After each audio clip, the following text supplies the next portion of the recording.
Hello, everyone. My name is Merlonda West, and I'm going to be doing a presentation called From Diversity to Inclusion Creating Workplaces Where Black Men Thrive. In this presentation, I will discuss the importance of diversity in the workplace and the positive effects of inclusion. I will touch on subtopics such as identity and solutions to cultural awareness and African American males that are impacted due to the racism in the workplace. I have the pleasure of interviewing an individual born and raised in a low income community and identifies as an African American male, veteran of the United States Army, and a retired labor lead operator. They shared some of their experiences in the workforce and provided their input on why inclusion is needed. I chose this topic because I have witnessed and been a part of racism in the workplace. Black men have been a more sensitive part of the black community because of them being stereotyped, excluded, and mistreated on the job that exists in today's workforce. Men are supposed to be leaders in society and work to care for themselves and or their family, in which the workforce has made it painful to be successful. All non-white employees have in some way been affected by being the minority and being While interviewing a minority in a low diversity area, I could relate. Myself too was raised in an area where diversity lacked. They explained their struggles about black men on the workforce as well as in the area they were raised. They admitted that there were segregation and exclusion in the workplace. The idea of combating mistreatment is to work harder, be smarter, and hold your tongue so that your job will not be at risk. Good or bad experiences in the workplace? My interviewee believed that he was treated differently due to their race and that they were passed up for promotions. He recaps traumatic experiences of having locker glued shut, a rodent placed in their mail slot, and the theft of a briefcase that contained important documents. It was reported to Human Resources, although no resolutions were solved. Human Resources was not a reliable source as an African American minority in a predominantly white workplace, in which I believe that minorities face these struggles because of management and that they do not understand how much support minorities need and understand how much minorities need extra navigating in a culturally unaware environment.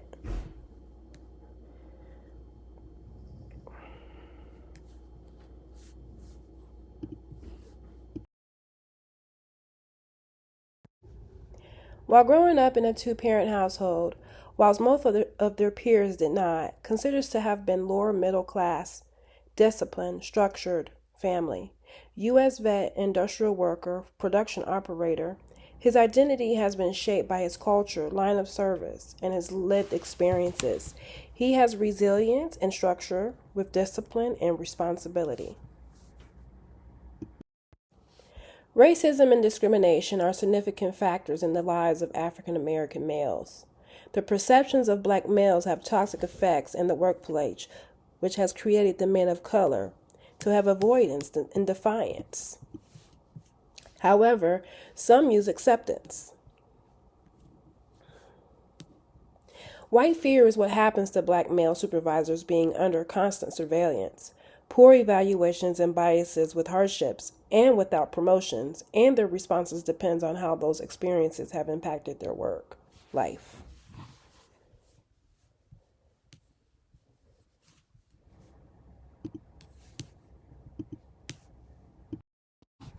In my readings, I've learned more about white privilege and the effects on black Americans in the U.S. I have learned that diversity matters, but inclusion matters more. Inclusion environments improves performance and trust in the workplace and understands the impact it has on the black male's confidence and growth.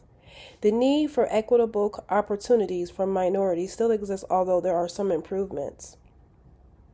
The term racial microaggressions, which are negative messages of communications to people of color that can be verbal, behavioral, or environmental, that can be used in a hostile and derogatory way, used throughout my readings discussing whiteness, white fear with people of color in the workplace.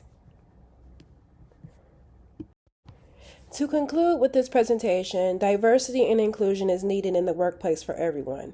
Creativity and different perspectives of people with different backgrounds and cultures is necessary to keep business thriving.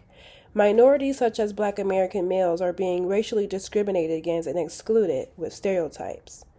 Toxic effects that have psychologically, sociologically, and emotionally drained Black men from climbing up from positions and getting promotions, such as the interviewee who stated that he was passed up on promotions.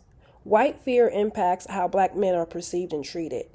Can there be efforts to increase racial equity, inclusion, belongingness within the workplace and society? Arthur Hardy spoke that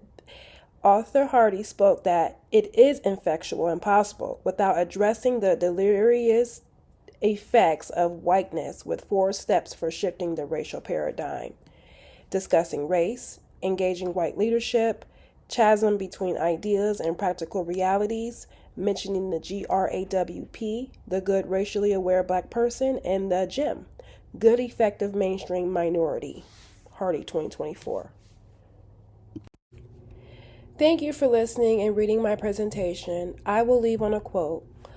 Ultimately, America's answer to the intolerant man is diversity, the very diversity which our heritage of religious freedom has inspired. Robert F. Kennedy. Quoted from our book, Understanding Race and Ethnic Relations.